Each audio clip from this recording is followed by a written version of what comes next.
আমি বেশ্যার দালাল হতে পারি, রসন্মুক্ত যৌবনবতী।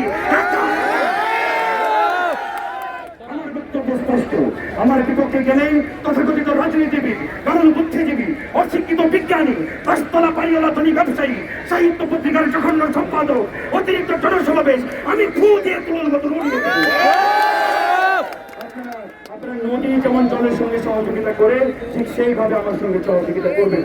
অন্যথায় আমার খেয়া পাঞ্জাবির গভীর পকেটে আমরি বাংলা ভাষা আর আমার প্রেমিকা ছাড়া এই পল্টনের ভরাটে ময়দান তুলে নেব।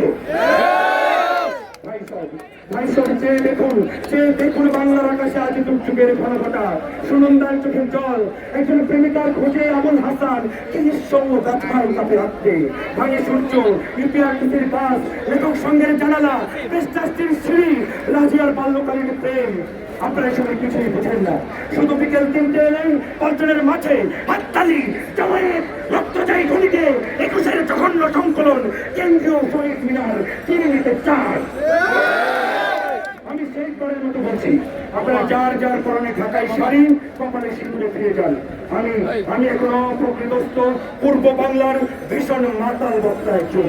কোদিনে ভবা আগুন, উন্মাদের শহর, আপনাদের লাঞ্ছনা করা স্টেজ, মাউন্টের গান, ডিআইটি, গলফ স্টেডিয়াম, রোমান এম্পায়ারের নগ্ন পোস্টার, এখন নীল কার্যত মাইক্রোফোন, উত্তেজিত এবং উন্মাদ।